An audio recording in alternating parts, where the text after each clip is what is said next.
Millionaire thought he was wedding an ugly woman in arranged marriage, but he was stunned when. Hello everyone. Before we begin today's story, I have a small favor to ask. Please hit subscribe and turn on the notification bell so you never miss our channel's new videos. It is quick, free, and the best way to support us in bringing you more dramatic stories. Your support means the world to us. Where are you watching from? Drop your city or country in the comments below. Thank you very much. Today's story is titled, Millionaire thought he was wedding an ugly woman in arranged marriage, but he was stunned when. Now, let us get back to our main character. The rain had been falling all morning, turning the streets of Manhattan into rivers of silver light. Inside his glass office on the 40th floor, Ethan Cole stood by the window, staring down at the blur of umbrellas below. The man who built a tech empire from nothing looked calm on the outside, but his jaw was tight, his eyes hollow. On the mahogany desk behind him lay a single sheet of paper, thick and official, with gold-embossed letters that read, Marriage Agreement. He picked up the paper again, his thumb brushing the signature line at the bottom. The deal was simple. Marry the woman his father chose before his 33rd birthday, or lose control of Cole Industries to the board. A lifetime of work, handed away in a single clause. Ethan scoffed under his breath. An arranged marriage in 21st century America, he muttered. Unbelievable. The door opened. His father's lawyer, Mr. Halpern, stepped in, holding a slim folder and an umbrella still dripping from the rain. It is final, Ethan. The ceremony is this weekend. Her name is Maya Tran. Her family's company merged with ours in the 90s. She agreed to the terms. Ethan turned slowly. Agreed? Does she even know what she is walking into? Halpern hesitated, then said, She knows enough. She understands it is a practical arrangement. You do not have to love her, just marry her. The words echoed like a cold verdict. Ethan laughed once, sharp and humorless. Perfect. A contract instead of vows. Love replaced by a signature. He tossed the pen back onto the desk. Fine, I will play along. Across the city, in a small apartment above a corner bakery, Maya Tran pressed a damp towel against her cheek, tracing the thin scar that ran from her temple to her jaw. It had faded over the years, but people still stared. They always did. Her mother's voice came from the next room, weak but hopeful. Maya, they said the hospital bill, it can finally be cleared if you agree to this? Maya swallowed hard. Yes, Mom. The contract covers everything. You do not have to worry anymore. She turned toward the cracked mirror above her dresser. The woman staring back wore no makeup, only quiet resolve. She had stopped believing in fairy tales long ago. If this marriage could buy her mother peace, she would sign whatever was needed. That evening, in a dim private restaurant, Ethan and Maya met for the first time. He arrived first, tall, impeccably dressed, every inch the man who ruled boardrooms. She entered moments later, wearing a simple gray dress and a silk scarf that covered half her face. When she sat down, she did not reach for the menu. She simply said, Let us get this over with. Ethan blinked. He had expected shyness, maybe desperation. Instead, her tone was steady, almost detached. He studied her quietly. Beneath the scarf, her voice carried a calm strength that unsettled him. You do not want this either, she said, meeting his gaze for the first time. So let us be honest. You keep your company. I keep my dignity. 1 year, no feelings, no scandal. Agreed? Ethan's lips curved faintly. You sound like someone who has done this before. I have not, she replied. But I have learned how to survive deals written by men. For a brief second, he had no words. Then he picked up the pen lying between them and signed. She followed, her signature graceful and sure. Outside, the rain eased. Inside, two strangers sealed their futures with ink and silence, not knowing that the contract they had just signed would be the first chapter of a love neither of them had planned for. The next morning, the city was still wrapped in gray. Ethan Cole sat in the back of his black town car, the windows misted from the cold. Outside, Manhattan rushed by in streaks of wet asphalt and early light. Inside, silence pressed against him. His assistant was speaking about upcoming board meetings, but he was not listening. All he could see in his mind was the woman from last night, Maya Tran, her calm eyes above that silk scarf, her voice steady and unapologetic. He had met hundreds of people across boardrooms, investors, and parties, but no one had ever spoken to him like that, not even his ex, who had walked away the moment his father's health had started to fail. Everyone around him wanted something, everyone except maybe her. Ethan shook the thought away as the car pulled up to the Cole Enterprises building. Reporters had already gathered by the entrance, microphones ready. The rumor of his arranged marriage had leaked, and the tabloids were having a feast. "Mr. Cole, is it true the wedding is happening this weekend? Who is the mystery bride? Are you marrying for love or money?" Ethan stepped out, expression blank, ignoring the flashes. "No comment," he said, his voice even. Inside the elevator, the doors slid shut, muting the chaos. He exhaled once, slow and deliberate, before the walls of his empire swallowed him again. Across town, Maya stood in front of a tailor's mirror, trying not to flinch under the soft light. The tailor pinned the hem of her modest ivory dress, a dress simple enough to pass as formal but not enough to draw attention. Her reflection stared back at her, calm eyes, scarf neatly draped, hands clenched around her purse. Mrs. Tran, her mother, watched from a chair nearby. "You look beautiful," she whispered, voice faint but proud. Maya smiled gently. "Beautiful is not required, Mom. Just appropriate." The older woman sighed. "You are too hard on yourself." Maya turned slightly, catching her mother's gaze in the mirror. "It is just a year, then everything will be fine." Her voice softened. "You can stop worrying about me and rest." The tailor adjusted the neckline and stepped back. "Miss Tran, the car will be here at 2 for the ceremony." Maya nodded. "Thank you." When she left the shop, the sky had brightened slightly, the rain reduced to a quiet drizzle. She pulled her coat tighter and walked the few blocks home. Her phone buzzed with a message unknown number. "Ethan Cole. The ceremony will be private. Just you, me, the lawyer, and 2 witnesses. My assistant will handle everything. You will not have to deal with the press." She typed back simply, "Understood." Ethan watched the screen on his desk light up with her reply. One word, polite and final. "Understood." He almost smiled. No drama, no manipulation, just facts. That evening, the small courthouse on Park Avenue was nearly empty. A light snow began to fall, dusting the steps in white. Ethan arrived first, wearing a dark suit and the same restrained expression that had carried him through every business deal of his life. Maya entered moments later, escorted by a young paralegal. Her scarf was still there, a soft barrier between her and the world. Mr. Halpern, the family lawyer, cleared his throat. "We will proceed quickly. Both parties have signed the prenuptial agreement. The marriage license will be finalized after this brief ceremony." Maya glanced at Ethan once. He gave a slight nod.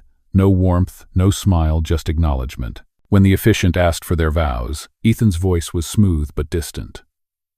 "I, Ethan Cole, agree to this union under the terms we have both accepted." Then Maya spoke, her tone quiet yet firm. "I, Maya Tran, agree to the same, for 1 year, as written." A pen scratched against paper. The officiant announced softly, "By the power vested in me by the state of New York, I now pronounce you husband and wife." Ethan extended his hand. Maya hesitated, then placed hers in his. His touch was warm, steady, unexpectedly human. For a heartbeat, the world fell silent, the city noise, the lawyer's murmurs, even the ticking clock. "Welcome to your new life, Mrs. Cole," Ethan said. Maya met his eyes, her expression unreadable. "No need for formalities, Mr. Cole. We both know what this is." He looked at her for a long moment, as if searching for something behind the veil of her calm. Then he released her hand. Outside, the snow thickened, soft flakes falling under the yellow streetlights. 2 strangers walked down the courthouse steps side by side, bound not by love, but by a contract neither of them yet understood would change everything. The heavy gates of the Cole estate opened with a low mechanical hum as the car rolled up the long, rain-soaked driveway. The mansion appeared through the mist, a vast structure of glass and stone set against the fading light. To Maya, it looked more like a museum than a home, grand, silent, and hollow. When the car stopped, she stepped out carefully, her heels sinking slightly into the damp gravel. Ethan was already waiting by the entrance, his hands in his pockets, expression unreadable.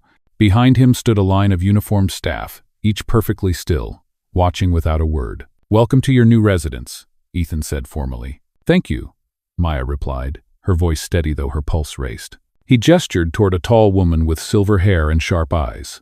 "This is Mrs. Kent, the house manager. She will help you settle in." Mrs. Kent nodded politely, her gaze assessing but not unkind. "Your suite is on the east wing, Mrs. Cole. Dinner is served at 7 sharp. Please, call me Maya," she said softly. Mrs. Kent hesitated, then inclined her head. "Very well, ma'am." As Maya followed the manager through the marble foyer, her footsteps echoed faintly. Every surface gleamed crystal chandeliers, portraits in gilded frames, a grand staircase that spiraled upward into darkness. It was beautiful, but cold. There was no warmth, no sign of life beyond duty and perfection. Her room was large enough to fit her entire apartment inside it twice over.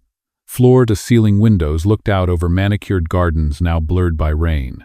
A vase of white lilies sat on the nightstand, their scent delicate and distant. "This will be your private space," Mrs. Kent said. "Mr. Cole's quarters are on the west wing.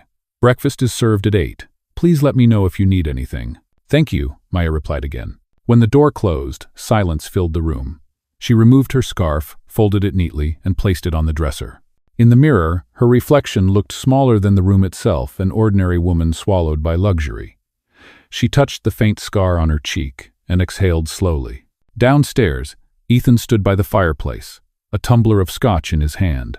The flames reflected in his eyes, warm but distant. He could hear faint footsteps above hers, probably, and something inside him stirred, a feeling he quickly dismissed. At exactly 7, they met in the dining hall. The table stretched nearly 20 feet long, with silver cutlery and crystal glasses set with precision. Ethan sat at one end, Maya at the other. Between them, a butler poured wine in silence. "I trust you are settling in," Ethan said finally, cutting into his steak. Maya nodded. "It is very quiet." "You will get used to it," he replied, glancing up briefly. "I spend most of my evenings working in the study. You will not be disturbed." "I did not expect otherwise," she said, sipping her water. For a moment their eyes met. The air between them felt heavy, full of words neither wanted to speak. Then Maya broke the silence. "There is something you should know. I do not plan to use your money. My needs are simple. The contract states that the hospital bills will be covered, and that is enough." Ethan's fork paused midair. "You do not want the allowance my father insisted on?" "I do not," she said firmly. "This arrangement is business, not charity." Something in her tone caught him off guard. He studied her again, seeing not the quiet girl from the restaurant, but a woman who carried dignity even in surrender. He leaned back slightly. "As you wish." Dinner continued in uneasy calm. When it ended, Ethan rose first. "Good night, Maya." "Good night, Mr. Cole." He turned to leave, but stopped at the door. "There is no need for Mr. Cole when we are alone. It sounds like an interview." She gave a faint smile. "Habit, I suppose?" That night, as the rain drummed softly against the windows, both lay awake in opposite wings of the mansion. Ethan stared at the ceiling, thinking of the contract that now bound his life to a stranger. He had signed hundreds of deals in his career, but none had left him this unsettled. Maya sat by her window, watching the garden lights flicker through the rain. For the first time, she wondered what kind of man lived behind that calm, cold face. In the quiet heart of the Cole estate, two lives ran parallel, so close, yet divided by walls of marble and pride. Neither of them knew that beneath those walls, something fragile had already begun to take root.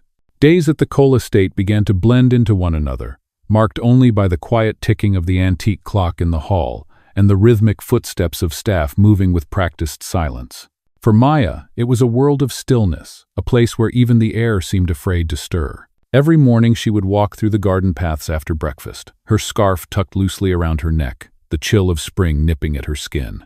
Ethan rarely joined her. He spent most of his time in his glass-walled office upstairs, managing mergers, reviewing contracts, and pretending not to notice the new presence in his house. But every so often, he would glance through the window overlooking the garden and see her there small against the vastness of the estate, stopping to touch the white roses that his late mother had planted years ago. Something about that image made him pause longer each day. By the third week, Mrs. Kent approached Maya with a polite smile. "Mr. Cole will be attending several events this month. As his wife, your presence will be expected. There will be fittings, etiquette briefings, and media coordination." Maya blinked, uncertain. "Events? I thought the ceremony was private." Mrs. Kent nodded. "Private, yes, but the public still sees you as Mrs. Cole. Appearances must be kept."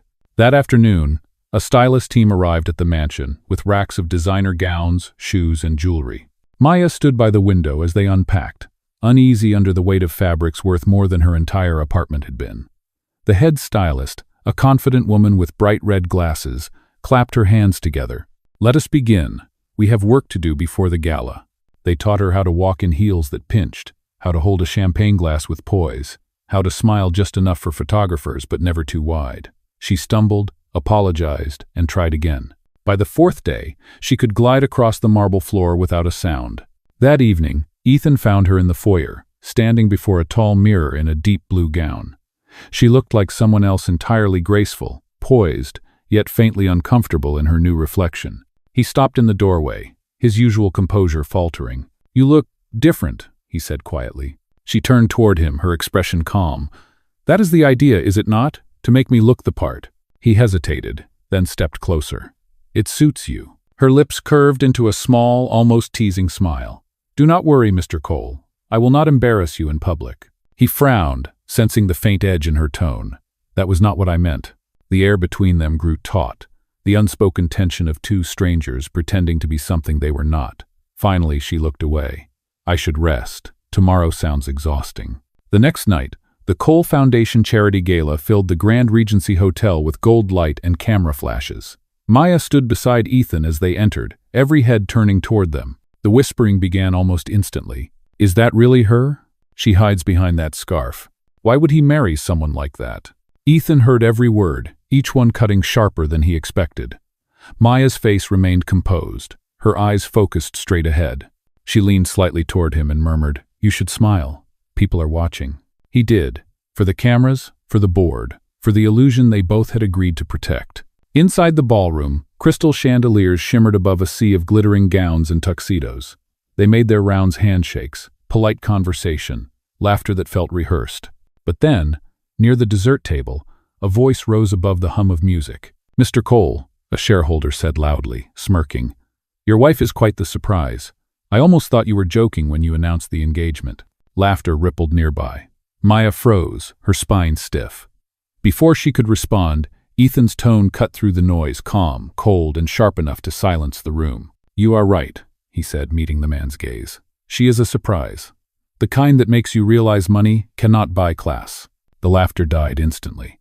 The shareholder's smirk vanished. Ethan took Maya's hand, guiding her away from the crowd.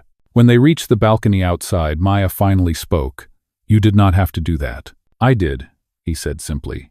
"Because they were wrong." She looked at him, unsure what to say. For the first time since they met, something in his eyes had softened, something almost kind. The night wind brushed against them, carrying the faint scent of rain. Neither spoke again, but for the first time, the silence between them did not feel empty. It felt like the beginning of something they could not yet name. The days following the gala were strangely quiet. The story of Ethan defending his wife had spread through business circles and social media within hours. The tabloids, once mocking, now painted him as a devoted husband. Yet inside the mansion, silence still ruled. Ethan and Maya crossed paths at breakfast, exchanged polite greetings, and drifted back into their separate worlds. One evening, Ethan came home later than usual. The lights in the main hall were dim, and soft piano music floated faintly from the sitting room. He followed the sound and stopped in the doorway. Maya sat at the grand piano, her fingers moving lightly across the keys. She played slowly, as if afraid to disturb the house itself. "I did not know you played," he said, his voice low. She startled, almost hitting the wrong note. "I did not know anyone was still awake." He stepped closer. "You are good." She smiled faintly. "It helps me think. Music never asks for anything in return." For a while, he just listened. The melody filled the space between them. Softening something he had not realized was hard. When she finished, he said quietly, "My mother used to play that same piece. She said it reminded her that even the most controlled lives need moments of grace." Maya looked at him then, really looked. "She must have been kind." "She was," Ethan said, his eyes distant. "But she was also lonely. My father was always chasing the next deal. I suppose I am more like him than I want to admit." "You are not your father," she said simply. He gave a small, skeptical smile. "No? The contract we are living proves otherwise." Her hands folded on her lap. "Maybe. But you still defended me when no one expected you to. That does not come from obligation." Their eyes held for a moment too long. Then she rose, smoothing her dress. "Good night, Ethan." "Good night, Maya." After she left, Ethan stood in the empty room, the echo of her music still lingering in the air. The next morning, Mrs. Kent informed Maya that the staff had been instructed to prepare for an upcoming board dinner. "Mr. Cole wants you there," she said. "It will be your first appearance with the company executives." Maya nodded, though her stomach tightened. She spent the afternoon reviewing notes on the company, determined not to embarrass him. That evening, as she stood before the mirror adjusting her earrings, Ethan appeared in the doorway. "You do not have to do this," he said. She turned. I want to. It is part of the deal. He studied her for a long moment. You know, you do not need to keep hiding behind that scarf anymore. Her hand instinctively touched the fabric. It makes people comfortable. Maybe it makes you smaller, he said softly. Maya looked away. Some people prefer small. It attracts less cruelty. He exhaled slowly. They will not hurt you while I am there. Later that night, under the glow of chandeliers and crystal glasses, Maya handled herself with quiet grace. When a senior investor questioned her opinion on the company's charity outreach, she spoke with calm intelligence. The table grew silent as she explained how real impact required more than writing checks, it required empathy and presence. When she finished, even the skeptics were nodding. Ethan watched from across the table, surprised by the warmth spreading through his chest. For the first time, he felt proud of her not as a partner in a contract, but as someone who could stand beside him without apology. After the dinner, as they waited for the car outside, he said quietly, "You were incredible tonight." Maya smiled, a little tired but content. "I just told the truth." He looked at her, the city lights reflecting in his eyes. Then, "Keep doing that. I have not heard enough truth in my life." For a brief moment, the cold night air felt less heavy. Neither of them said another word, but both knew something invisible had shifted between them, a fragile spark, flickering quietly beneath the surface of what had begun as only a deal. A week after the board dinner, the rhythm of life inside the Cole mansion began to change in subtle ways. Ethan no longer dined alone in his study, and Maya no longer walked the gardens only in the early morning. They began sharing small moments, coffee before sunrise, brief talks in the library, quiet dinners that no longer felt like obligations. One night, while reviewing files in his office, Ethan noticed movement through the glass wall. Maya was standing on the terrace, gazing up at the stars. Her hair was loose, catching the faint breeze, and for the first time he saw her without the scarf. The thin scar along her cheek glimmered softly under the moonlight, not disfiguring but dignified like a mark of survival. He stepped outside without thinking. The night air was cool and clean, and for once he left his usual armor of formality behind. "I thought you went to bed hours ago," he said quietly.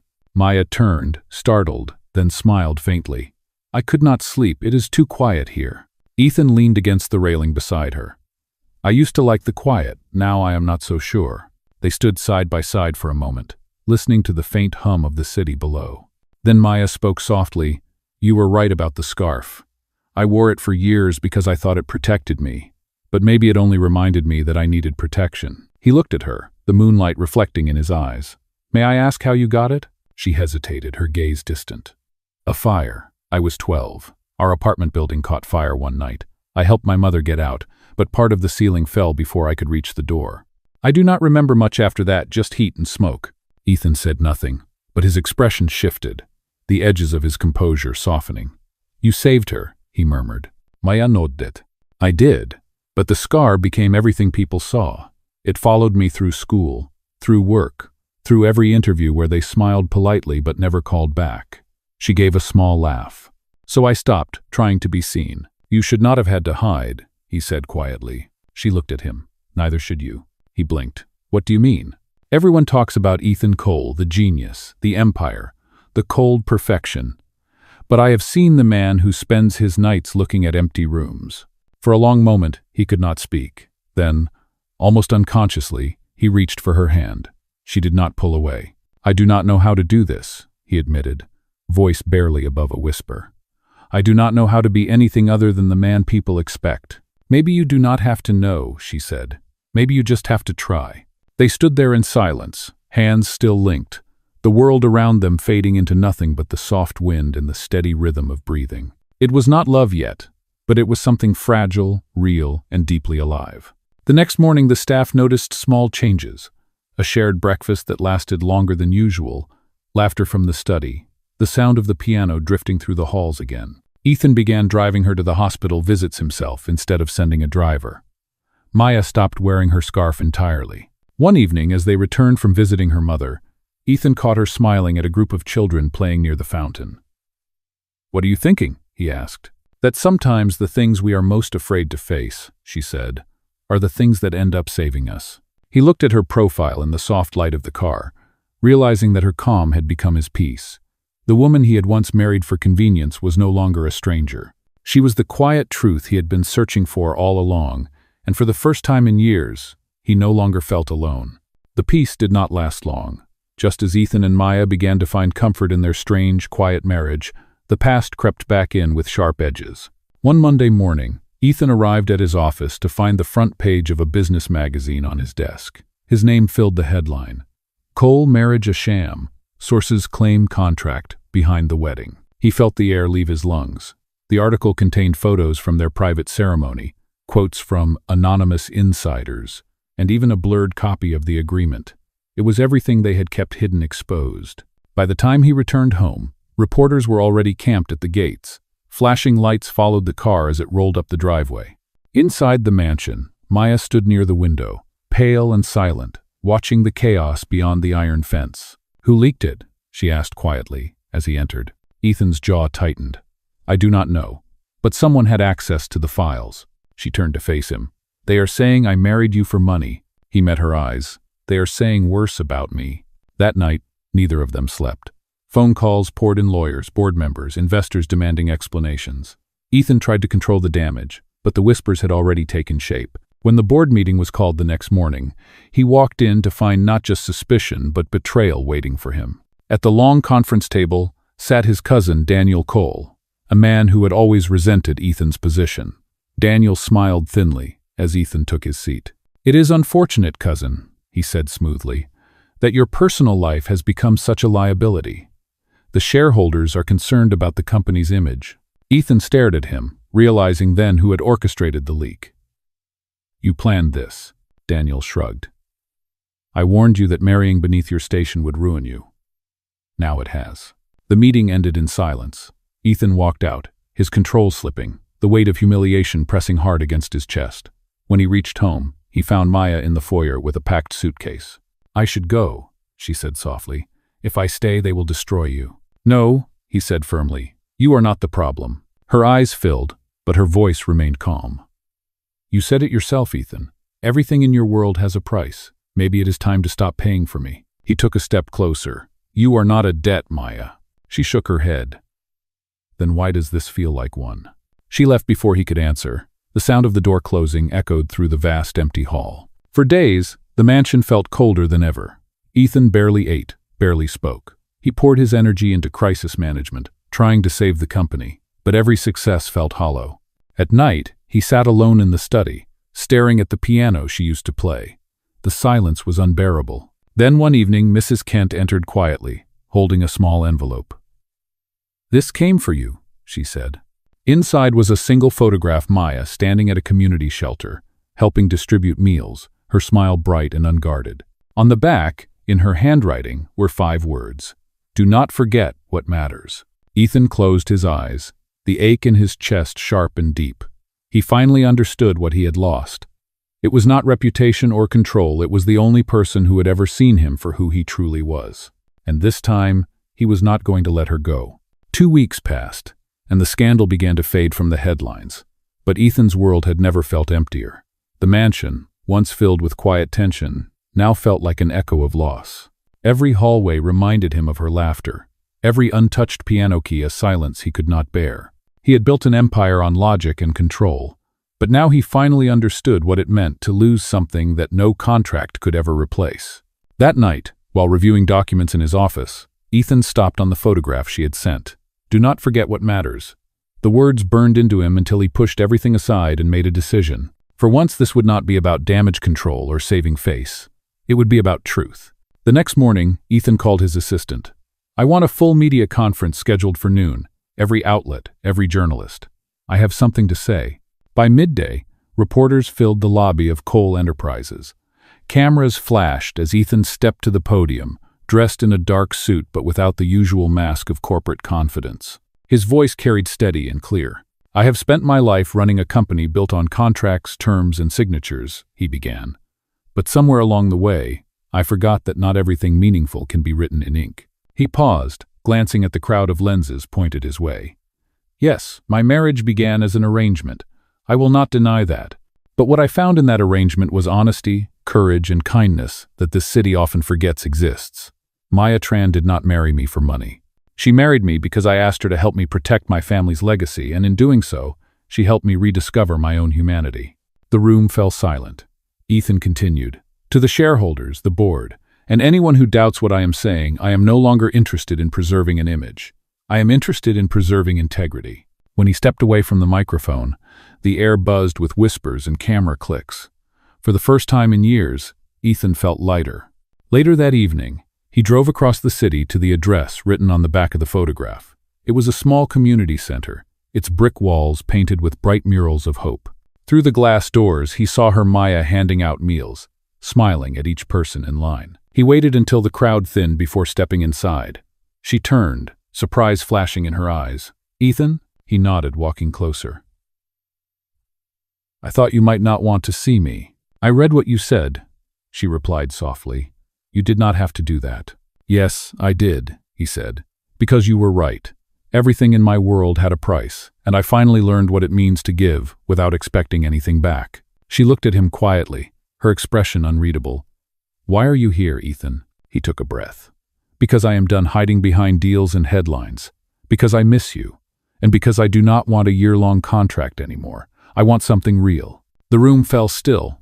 For the first time since their wedding, there was no pretense, no wall between them. Just two people standing in the middle of a room filled with the scent of warm bread and the quiet hum of life. Maya studied him for a long moment, then smiled a small, genuine smile that reached her eyes.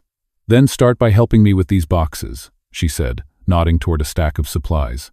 Ethan laughed, the sound breaking through months of heaviness. As he rolled up his sleeves and joined her, the world outside faded away. For the first time, they were not CEO and contract bride. They were simply Ethan and Maya finally beginning something that was theirs alone. A year later, the Cole Community Foundation opened its new outreach center in downtown Manhattan. Reporters gathered under the spring sun, expecting another polished corporate event. But what they saw was something entirely different. Ethan stood at the podium, not in a designer suit but in rolled-up sleeves, surrounded by volunteers and children from the neighborhood. At his side was Maya, radiant in a simple white dress. No scarf, no mask, just herself. He spoke calmly, his voice carrying over the crowd. This place began as an idea, but it became a promise. A promise that wealth means nothing unless it lifts others with it. My wife taught me that. The audience clapped, the sound warm and genuine. Cameras flashed, but Ethan barely noticed. He turned toward Maya, their eyes meeting for a heartbeat that felt like the entire world slowing down. When the ceremony ended, he led her to the small garden behind the building. It was quiet there, filled with new blossoms and the faint hum of the city. He reached into his pocket and pulled out a folded sheet of paper, the same marriage contract they had signed 1 year ago. Maya blinked in surprise. You kept it? He nodded. I kept it to remind myself how little I understood about love. Then he tore the paper cleanly in half, the sound sharp and final. No more contracts, no more conditions. Maya smiled, eyes shining. Then what now? Ethan reached into his coat once more and brought out a small box. Inside was a simple gold ring, elegant and unpretentious. Now, I ask you again, but this time for real. No agreement, no time limit, just us. Her hand trembled slightly as she covered her mouth, laughter and tears colliding in her voice. Ethan Cole, are you proposing to me in the middle of a charity garden? He smiled. I could not think of a better place.